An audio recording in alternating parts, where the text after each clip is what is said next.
అయితే నెక్స్ట్ మనం నవీన శిలాయుగంలోకి వెళ్దామండి. ఇది నవీన శిలాయుగం. నవీన శిలాయుగం అంటే కొత్త రాతి యుగం. ఓకే అండి, నవీన శిలాయుగం. ఈ నవీన శిలాయుగాన్ని మనం గమనించినట్లయితే సాధారణంగా మానవుడు ప్రాచీన మధ్య శిలాయుగాల్లో మానవుడు ఏం చేశాడండి, ఆహారాన్ని సంపాదించుకునేవాడు మరియు ఆహారాన్ని అన్వేషించేవాడు. అయితే ఈ నవీన శిలాయుగం వచ్చేటప్పటికి మానవుల్లో ఒక కొత్త రకమైన పరివర్తన వచ్చింది.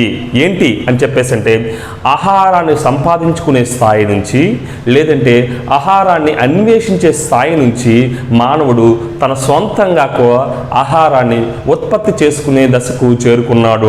అంటే ఏంటి, ఆహార సంపాదన మరియు ఆహార అన్వేషణ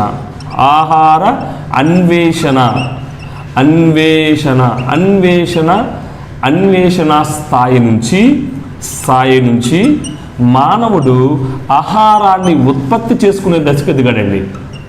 ఏంటంటే ఆహారాన్ని ఉత్పత్తి సొంతంగా ఆహారాన్ని ఉత్పత్తి చేసుకునే దశకు చేరుకున్నాడని చెప్పేసి చరిత్రకారులు భావించడం జరుగుతుంది. అయితే ఈ ఆహారాన్ని సొంతంగా మానవుడు ఉత్పత్తి చేసుకున్నాడు అని చెప్పేసి అనడానికి గల ఆధారాలు ఏమైనా ఉన్నాయా అని చెప్పేసి అంటే దానికి సంబంధించిన కొన్ని ఆధారాలు కూడా మనకి బయలుపడడం జరిగిందండి. ఒకటి గిద్దలూరు ప్రాంతం, గిద్దలూరు. 2 సంఘనకల్లు ప్రాంతం అండి, సంఘనకల్లు. సో గిద్దలూరు అంటే ఎక్కడండి, ప్రకాశం. సో సంఘనకల్లు ఎక్కడండి, బళ్ళారి జిల్లా అండి, బళ్ళారి జిల్లా అంటే ప్రస్తుతం తమిళనాడు ప్రాంతం అండి, తమిళనాడు ప్రాంతం.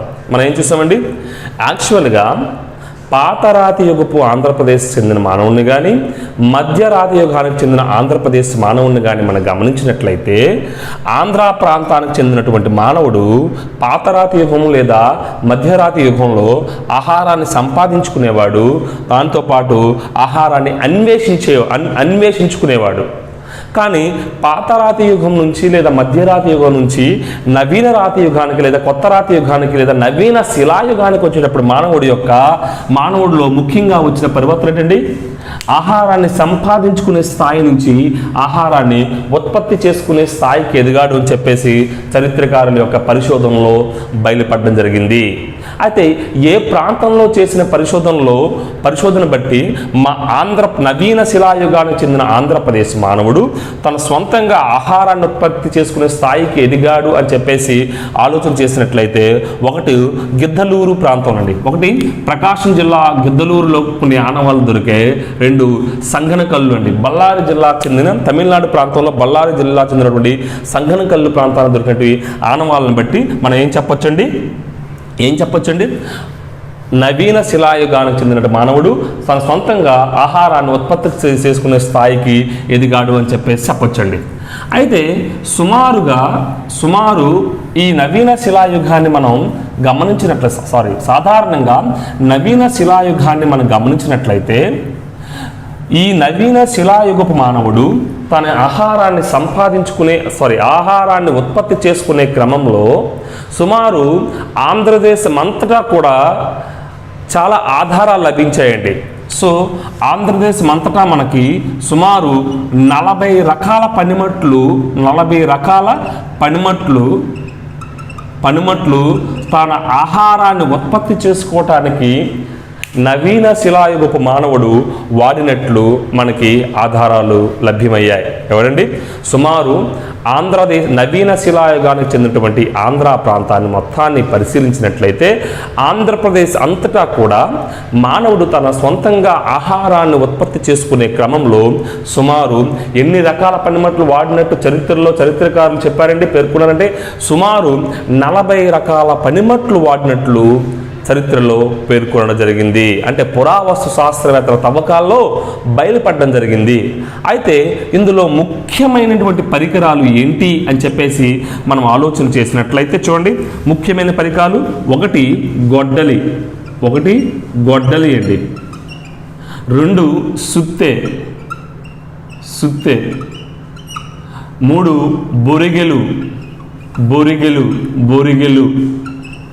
4 రెండు వైపులా వాడి అయిన పదునైనటువంటి ఉలి, ఏంటండి 2 వైపులా పదునైనటువంటి ఉలి. సో 5 ఏంటంటే నాగటి కర్రు అండి, ఏంటండి నాగటి కర్రు. ఓకేనా. సో నవీన నవీన రాతి యుగానికి చెందినటువంటి లేదంటే కొత్త రాతి యుగానికి చెందినటువంటి మానవుడు, ఆంధ్రప్రదేశ్ చెందినటువంటి మానవుడు తను సొంతంగా ఆహారాన్ని ఉత్పత్తి చేసుకునే క్రమంలో సుమారు ఆ కాలంలో 40 రకాల పనిముట్లు ఉపయోగించినట్లు మనకి పరిశోధనలో వెల్లడించడం జరిగింది. ఈ 40 రకాల పనిముట్లలో ముఖ్యమైన పనిముట్లు మనం గమనించినట్లయితే మొదటిది ఏంటండి గొడ్డలి, సుత్తె, బొరిగెలు, ఉలి, నాగటి కర్రు. ఏంటి ఈ నాగటి కర్రు అని మనం అబ్జర్వ్ చేసినట్లయితే నాగటి కర్రు అనే ఒక పరికరం దాని చివర చాలా పదునైనగా సూదిగా ఉంటుందండి, పదునైనటువంటి వాడి కలిగినటువంటి మొన కలిగి ఉంటుందండి. వాడి కలిగినటువంటి లేదంటే వాడి కలిగిన మొన ఉంటుందండి. వాడి కలిగిన మొన ఉంటుందండి. వాడి కలిగిన మొన ఉంటుంది. ఈ మొనకి ఒక కర్రను పెట్టి భూమిని దున్నేవారండి. ఈ కర్రకి ఒకటి నాగటి కర్ర ఏంటండి పదునైన లేదా వాడి కలిగినటువంటి మొన ఉన్నటువంటి ఒక పరికరం, సూదిగా ఉంటుంది. అయితే ఈ మొన కలిగినటువంటి నాగటి కర్రు అనే పరికరానికి ఒక కర్రను కట్టి భూమిని దున్నడానికి ఉపయోగించేవారండి.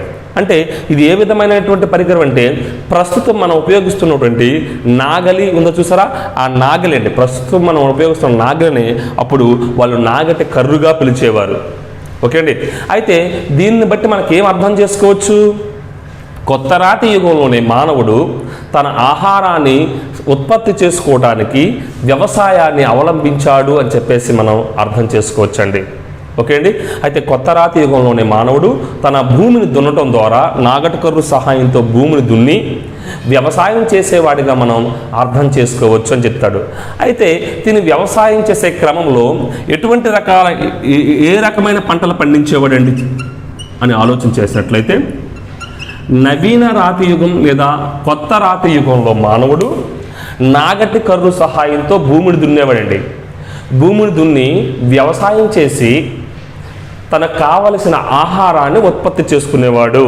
అయితే ముఖ్యంగా కొత్త రాతి యుగంలో లేదా నవీన శిలాయుగంలో మానవుడు పండించినటువంటి పంటలు ఏంటంటే రాగులు, ఉలవలు, పెసలు అండి. రాగులు, ఉలవలు, పెసలను ముఖ్యంగా కొత్త రాతి యుగ మానవుడు పండించేటట్లు మనకి ఆధారాలు లభ్యమవుతున్నాయండి. ఫస్ట్ అండి, అయితే నాగటి కర్రు అనే పదునైనటువంటి వాటి కలిగినటువంటి ఉన్న ఒక పరికరానికి ఒక కర్రను కట్టి భూమిని దున్నడానికి ఉపయోగించేవాడు. ఎందుకు భూమిని దున్ని ఏం చేసేవాడండి? వ్యవసాయం చేసేవాడు. వ్యవసాయం చేయడం ద్వారా తన ఆహారాన్ని తనే సొంతంగా ఉత్పత్తి చేసుకునే దశకు నవీన శిలాయుగం మానవుడు ఎదిగాడు అని చెప్పేసి మనం చెప్పుకోవచ్చు. అయితే తను ఆహార ఉత్పత్తి చేసే క్రమంలో భూమిని దున్నేటప్పుడు ఎటువంటి పంటలు పండించేవాడు అని చెప్పేసి మనం ఆలోచన చేసినట్లయితే రాగులు, ఉలవలు, పెసలు అనేటువంటి పంటలను మనకి పండించినట్టు మనకి చరిత్రలో స్పష్టమైన ఆధారాలు లభిస్తూ ఉన్నాయండి. ఓకే అండి. అయితే ఇక్కడ ఏం చెప్పాం మనం? పాత రాతి యుగపు మానవుడితో పోల్చినప్పుడు లేదంటే మధ్యరాతి యుగపు మానవుడితో పోల్చినప్పుడు నవీన రాతి యుగపు మానవుడిలో వచ్చినటువంటి మొదటి పరివర్తన ఏంటి? ఆహారాన్ని ఉత్పత్తి చేసుకునే దశకు ఎదగడం జరిగింది. ఓకేనండి. మొదటి పరివర్తన ఏంటండి? మొదటి పరివర్తన ఆహారోత్పత్తి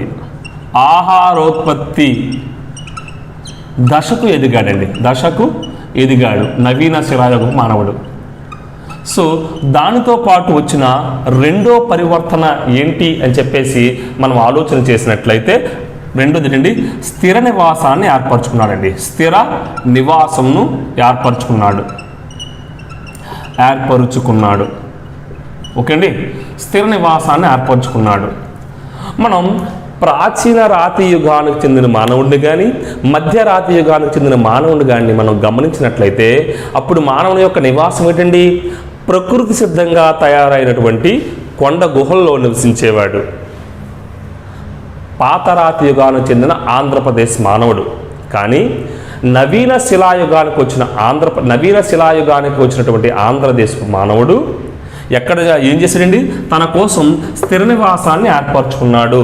స్థిర నివాసం అంటే ఇప్పుడు ఉన్న బిల్డింగ్స్ కాదండి. సో ఆ యొక్క నివాసాన్ని ఏ విధంగా ఏర్పరచుకున్నాడు అని చెప్పేసి మనం ఆలోచన చేసినట్లయితే తుమ్మ చెట్ల యొక్క దొంగలతో ఒక స్తంభాలుగా నిలబెట్టి జమ్ము గడ్డి అనే గడ్డిని తన చుట్టూ ఒక గుడిసెలా కట్టుకొని ఆ జమ్ము గడ్డికి మట్టి పూయడం ద్వారా ఏర్పడినటువంటి గుడిసెల్లో నవీన శిలాయుగానికి చెందినటువంటి మానవుడు నివసించడం జరిగిందండి.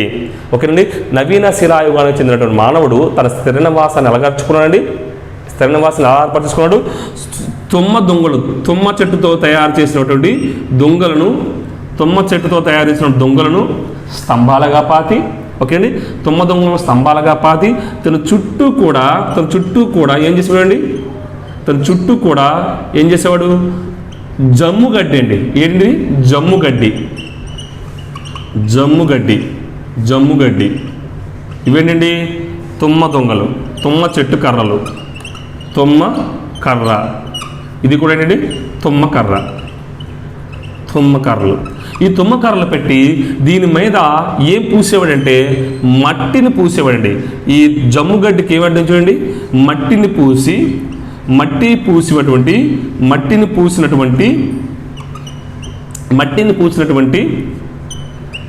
ఏంటిది? మట్టిని పూసేవాడు. మట్టిని పూసి ఒక గుడిసె లాంటి నిర్మాణాన్ని తయారు చేసుకొని ఈ గుడిసెల్లో నవీన శిలాయుగానికి చెందిన మానవుడు జీవించడం జరిగిందండి. ఓకే అండి, పాత రాతి యుగానికి కొత్త రాతి యుగానికి మనం ఏంటి వచ్చిన రెండో పరివర్తన అని చెప్పేసి అంటే పాత రాతి యుగంలో మానవుడు తన నివాస యోగ్యంగా కొండ గుహల్లో జరిగితే, అంటే ప్రకృతి సిద్ధంగా ఏర్పడినటువంటి కొండ గుహల్లో నివసిస్తే, కొత్త రాతి యుగానికి చెందిన మానవుడు ఎక్కడ నివసించేవాడండి?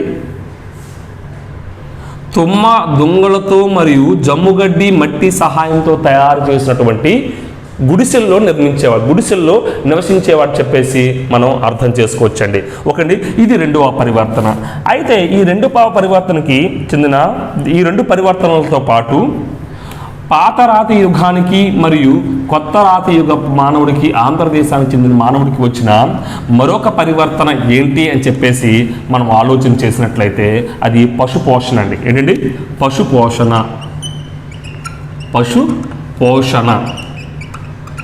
ఓకే అండి, పాతరాతి లేదా మధ్యరాతి యుగంలో మానవుడు జంతువులను వేటాడి లేదంటే చేపలను వేటాడి ఆహారంగా తీసుకునేవాడు. కానీ నవీన శిలాయుగానికి వచ్చేటప్పటికి ఆంధ్రదేశానికి చెందినటువంటి మానవుడు ఏం చేశాడంటే పశువులను కొన్ని మందలుగా పెంచేవాడండి. ఓకేనా? పశువులను కొన్ని మందలుగా పెంచేవాడు. దాంతోపాటు పశువులకు చుట్టూ కూడా కంచె వేసి పెంచేవాడండి. అంటే ఇతర జంతువుల నుంచి రక్షణ అవ్వచ్చు, లేదంటే ఈ జంతువులు ఒక ప్రాంతం నుంచి ఇంకొక ప్రాంతానికి వెళ్ళిపోకుండా అవ్వచ్చు. అంటే జంతువులను చుట్టూ కంచె వేసి జంతువులను మందలుగా పెంచేవాడండి. సో అంటే ఏం చెప్పచ్చు? నవీన శిలాయుగ మానవుడు ఏం చేశాడండి? పశుపోషణ చేసేవాడు. అంత మాత్రమే కాదు, ఈ పశుపోషణతో పాటు పశువుల నుంచి లభ్యమైనటువంటి పేడను వంట చెరుకుగా ఉపయోగించేవాడండి. ఏంటండి? పశువుల నుంచి లభ్యమైన పేడను వంట చెరుకుగా, పశువుల పేడను వంట చెరుకుగా ఉపయోగించాడండి. వంట చెరుకు అంటే పశువుల పేడతో పిడకలు చేసి వంట వండుకోవటానికి ఉపయోగించడం జరిగింది. ఓకేనా? అయితే పశువుల పేడను వంట చెరుకుగా ఉపయోగించడం జరిగింది. సో అయితే ఈ నవీన శిలాయుగానికి చెందిన మానవుడు పశువుల పేడను కాల్చినట్లు కొన్ని మసిదెబ్బలు లభ్యమయ్యాయండి. ఏంటండి? పశువుల పేడను కాల్చేసి ఏదో అతను దేనికోసం కాల్చడం మొత్తానికి తెలియలేదు, కానీ మేబీ ఆహారాన్ని వండుకోవటానికి పశువుల పేడను కాల్చి ఉండొచ్చు. సో పశువుల పేడను కాల్చడం ద్వారా లభ్యమైన మసిదిబ్బలు లభ్యమయ్యాయండి. ఏంటండి? మసిదిబ్బలు పశువుల పేడతో చేసినటువంటి పిడకలను కాల్చిన మసిదిబ్బలు లభ్యమైన ప్రాంతం ఏంటంటే ఉట్నూరు అండి. ఉట్నూరు అండి. ఇది ఎక్కడండి? మహబూబ్ నగర్ జిల్లా అంటే ప్రస్తుతం తెలంగాణలో ఉన్నటువంటి మహబూబ్ నగర్ జిల్లా ప్రాంతంలో ఇది మనకి లభ్యమవడం జరిగిందండి. ఓకే అండి. సో లభ్యమవడం జరిగింది. సో అంటే పాతరాతి యుగపు మానవుడు లేదా మధ్యరాతి యుగపు మానవునికి మరియు నవీన శిలాయుగపు మానవునికి వచ్చిన పరివర్తన ఏంటండి? పాతరాతి యుగంలో మానవుడు తను ఆహారాన్ని సంపాదించుకునే స్థాయి నుంచి లేదంటే ఆహారాన్ని అన్వేషించే స్థాయి నుంచి ఆహారాన్ని ఉత్పత్తి చేసుకునే స్థాయికి ఎదిగాడండి. దానితో పాటు నవీన శిలాయుగపు మానవుడు ఏం చేశాడండి? స్థిర నివాసాన్ని ఏర్పాటు చేసుకున్నాడు. పాతరాతి యుగాల్లో కానీ మధ్యరాతి యుగాల్లో కానీ మానవుడిని మనం గమనించినట్లయితే మానవుడు ప్రకృతి సిద్ధంగా ఏర్పడినటువంటి కొండ గుహల్లో నివసించేవాడు. కానీ నవీన శిలాయుగానికి చెందినటువంటి మానవుడు స్థిర నివాసాన్ని ఏర్పాటు చేసుకోవడం జరిగింది. ఓకే అండి. సో మూడవది ఏంటంటే పశుపోషణ. పశువులు మందలుగా పెంచేవాడు, పశువుల చుట్టూ కంచి వేసేవాడు, పశువుల పేడను వంట చెరుగ్గా ఉపయోగించేవాడు. సో పశువుల పేడతో తయారు చేసినటువంటి పిడకలను వంట చెరుగ్గా ఉపయోగించేవాడు. పశువుల పేడను కాల్చినటువంటి మసిదిబ్బలు మనకు లభ్యమైన ప్రదేశం ఏదండి? ఉట్నూరు, మహబూబ్ నగర్ జిల్లా అని చెప్పొచ్చండి. ఇది అండి నవీన శిలాయుగానికి చెందినటువంటి కొంత ముఖ్యమైన అంశాలు. ఓకే అండి. నెక్స్ట్ వన్ తామ్ర శిలాయుగము. ఏంటండి? తామ్ర శిలాయుగం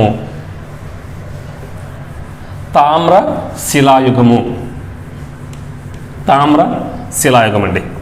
ఓకేనే. తామ్ర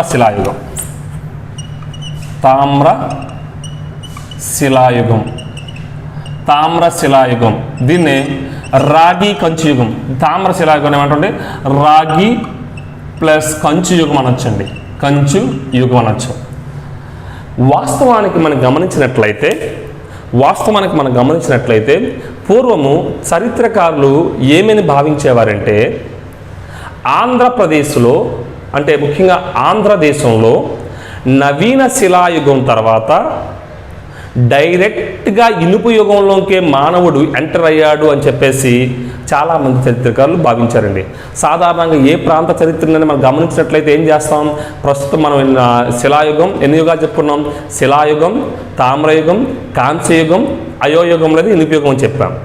కానీ ఆంధ్రప్రదేశ్కు చెందిన మానవుడు యొక్క పరివర్తనలో మనం గమనించినట్లయితే ఆంధ్రప్రదేశ్లో మానవుడు శిలాయుగం నుంచి డైరెక్ట్గా ఇనుపు యుగంలో ప్రవేశించాడు అని చెప్పేసి చాలామంది చరిత్రకారులు భావించేవారు. అంటే మధ్యలో తామ్రయుగంలో కానీ కాంస్యయుగం యొక్క మానవుని ప్రస్తావన లేదంటే మానవుని యొక్క ఆనవాళ్ళు ఆంధ్రప్రదేశ్లో అప్పటికే కనపడకపోవడం చేత వాళ్ళు ఏమని భావించేవారండి?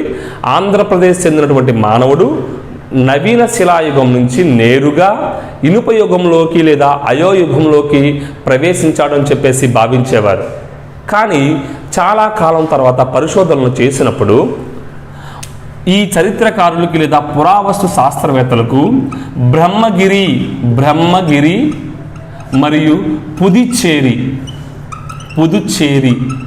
పుదుచ్చేరి ప్రాంతాల్లో లభ్యమైనటువంటి కొన్ని రాగి మరియు కంచుతో చేసినటువంటి పనిముట్లు లభ్యమయ్యాయండి. ఏంటండి? బ్రహ్మగిరి మరియు పుదుచ్చేరి ప్రాంతాల్లో రాగి మరియు కంచుతో చేసినటువంటి పనిముట్లు లభ్యమవడంతో దక్షిణ దేశంలో ముఖ్యంగా ఆంధ్రదేశంలో తామ్రశిలాయుగపు ఆనవాళ్ళు ఉన్నాయి అని చెప్పేసి వాళ్ళ నిర్ధారణకు రావడంతో ఇంతకుముందు వాళ్ళు ఏదైతే అభిప్రాయాన్ని వ్యక్తపరిచారో ఆ అభిప్రాయం తప్పు అని చెప్పేసి నిర్ధారణకు రావడం జరిగింది. ఇంతకుముందు ఏమైనా అభిప్రాయపడ్డారండి? ఆంధ్రదేశంలో లేదంటే దక్షిణ దేశంలో నవీన శిలాయుగం నుంచి మానవుడు తామ్రశిలాయుగం లేకుండా నేరుగా నేరుగా అయోయుగంలోకి లేదా ఇనుప యుగంలోకి అడుగుపెట్టాడు అని భావించిన వారి భావన తప్పు అని చెప్పేసి వాళ్ళు నిర్ధారణకు వచ్చారు. దేని ద్వారా?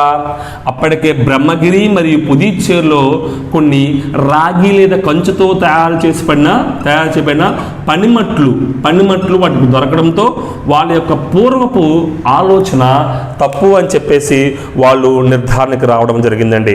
అయితే తామ్ర శిలాయుగానికి చెందినటువంటి రాగి పనిమట్లు లభ్యమైన ప్రదేశం ఇది. రాగి పనిమట్లు లభ్యమైన ప్రదేశం అండి. ఏంటండి? సో తామ్ర శిలాయుగానికి చెందినటువంటి రాగి పనిముట్లు లభ్యమైన ప్రదేశం ఏంటి అని చెప్పేసి మనం ఆలోచన చేసినట్లయితే కీసరపల్లె అండి. కీసరపల్లె ఎక్కడుందండి? కీసరపల్లె కృష్ణా జిల్లా అండి.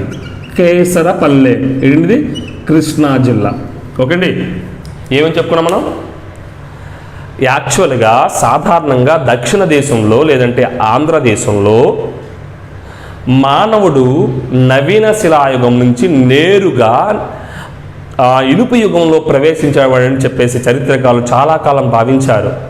సో వాళ్ళ భావన ఎప్పుడు తప్పని తెలియంది? బ్రహ్మగిరి పుదుచ్చేరిలో కొంతమంది పురావస్తు శాస్త్రవేత్తలు పరిశోధన చేసినప్పుడు వారి పరిశోధనలో కొన్ని రాగి మరియు కంచుతో తయారు చేయబడినటువంటి పనిమట్లు దొరికాయి. ఇవి దొరకడంతో దక్షిణ దేశంలో లేదంటే ఆంధ్రదేశంలో కూడా, అంటే దక్షిణ దేశంతో పాటు ఆంధ్రదేశంలో కూడా తామ్ర శిలాయుగం యొక్క ఆనవాళ్ళు ఉన్నాయి అని చెప్పేసి వాళ్ళు నిర్ధారణకు వచ్చి రావడం జరిగింది. అయితే రాగితో చేసిన పనిముట్లు ఆ చరిత్రకారులు లభ్యమించిన ప్రదేశం ఏంటండి? కీసరపల్లె కృష్ణా జిల్లా అండి. కీసరపల్లె కృష్ణా జిల్లా. అంత మాత్రమే కాదు కానీ ఈ తామ్ర శిలాయుగానికి చెందినటువంటి కొన్ని బొమ్మలతో అలంకరించినటువంటి మృన్మయ పాత్రలు లభ్యమయ్యండి. మృన్మయ పాత్రలు కూడా లభ్యమయ్యాయి. మృన్మయ పాత్రలు. సో బొమ్మలతో అలంకరించినటువంటి కొన్ని మృన్మయ పాత్రలు కూడా లభించాయండి. ఎక్కడ లభించాయి ఈ మృన్మయ పాత్రలు అని మనం ఆలోచన చేసినట్లయితే పాతపాడు అనే ప్రాంతంలో లభించాయండి. పాతపాడు ఎక్కడండి? ఏ జిల్లా అండి? కర్నూలు జిల్లా. ఒకసారి చూడండి జాగ్రత్తగా, మరొకసారి గమనించండి. బొమ్మలతో అలంకరించినటువంటి కొన్ని మృన్మయ పాత్రలు కర్నూలు జిల్లా పాతపాడులో లభ్యమయ్యాయండి. అంటే పాతపాడులో లభ్యమయ్యాయి. అంటే ఏంటివి? చిత్రాలంకారయుత బొమ్మలండి. చిత్రాలంకారయుత మృన్మయ పాత్రలు అంటే బొమ్మలతో అలంకరించిన పాత్రలు ఎక్కడ లభ్యమైంది? పాతపాడు, కర్నూలు జిల్లా. ఇది 2018లో గ్రూప్ 2 బిట్ అండి. ఏమని అడిగాడు గ్రూప్ 2 అంటే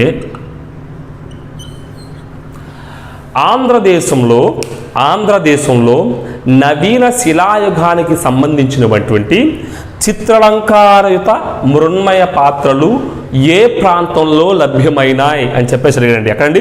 పాతపాడు, కర్నూలు జిల్లా అండి. ఏంటండి? పాతపాడు, కర్నూలు జిల్లా. ఓకే అండి. సో రాగి పనిముట్లు ఎక్కడ లభ్యమండి? కీసరపల్లె అండి. ఓకే అండి. రాగి పనిముట్లు ఎక్కడ లభ్యం? కీసరపల్లె. సో దాంతోపాటు చిత్రాలంకారత తామ్ర శిలాయుగానికి చెందినటువంటి చిత్రాలంకారత మృన్మయ పాత్రలు ఎక్కడ లభ్యమయ్యండి? పాతపాడు, కర్నూలు జిల్లా. అంత మాత్రమే కాదు కానీ ఈ తామ్ర శిలాయుగంలోనే దక్షిణాపద వాసులకి మరియు ఉత్తరాపద వాసులకి మధ్య పరిచయాలు ఏర్పడ్డాయని చెప్పేసి కూడా చరిత్రకారులు అభిప్రాయపడతారండి. ఓకే అండి. దక్షిణాపద వాసులు మరియు ఉత్తరాపద వాసులకు మధ్య పరిచయాలు ఏర్పడ్డాయని చెప్పేసి మన చరిత్రకారులు పేర్కొంటారండి. చరిత్రకారులు పేర్కొంటారు. అంత మాత్రమే కాదు కానీ చూడండి, నవీన శిలాయుగము లేదంటే తామ్ర శిలాయుగానికి చెందినటువంటి ఆంధ్రప్రదేశ్ మరియు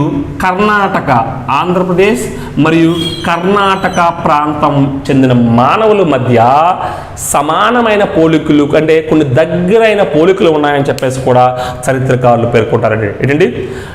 తామ్ర శిలాయుగానికి లేదంటే నవీన శిలాయుగానికి చెందినటువంటి చూడండి, మరొకసారి చెప్తున్నాను.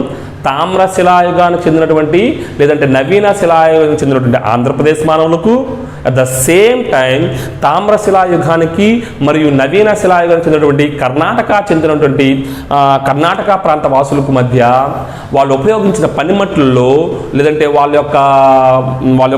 భాషలో కానీ దగ్గర పోలికలు ఉన్నాయని చెప్పేసి చరిత్రకారులు అభిప్రాయపడతారండి. అయితే వాళ్ళకి మధ్య దగ్గర పోలికలు ఉండొచ్చు, కానీ వాళ్ళ అలవాట్లు అయితేనేమి వాళ్ళ యొక్క పనిపాట్లు అయితేనే వేరుగా ఉంటాయి. ఓకే అండి. అయితే దీన్ని బట్టి మనం ఏం చెప్పొచ్చు అంటే కర్ణాటక ప్రాంత వాసులు ఆంధ్ర ప్రాంత వాసులు ఒక్కటైనా చెప్పకూడదండి. ఏం చెప్పొచ్చు? కర్ణాటక ప్రాంత వాసులు లేదంటే ఆంధ్ర ప్రాంతానికి చెందిన వాసులు మేబీ లేదంటే బహుశా ఒకే సంస్కృతి నుంచి వచ్చి ఉండొచ్చు అని చెప్తారండి. ఓకే అండి, మరొకసారి చెప్తాను, జాగ్రత్తగా. తామ్ర శిలాయుగానికి లేదా నవీన శిలాయుగానికి చెందినటువంటి ఆంధ్రప్రదేశ్ మానవుని యొక్క లక్షణాలు నవీన శిలాయుగానికి లేదంటే తామ్ర శిలాయుగానికి చెందినటువంటి కర్ణాటక ప్రాంతానికి చెందినటువంటి మానవుని లక్షణాలతో దగ్గర పోలికలు ఉన్నాయి. సో ఈ పోలికలను బట్టి మనం ఏం చెప్పొచ్చు? బహుశా ఈ రెండు ప్రాంతాలకు చెందినటువంటి ప్రజలు లేదంటే మానవులు ఒకే సంస్కృతి నుంచి ఉద్భవించి ఉండొచ్చు అని చెప్పేసి మనం చెప్పుకోవచ్చండి. ఓకే అండి, ఇది తామ్ర శిలాయుగానికి చెందినటువంటి కొన్ని ముఖ్యమైన సమాచారం.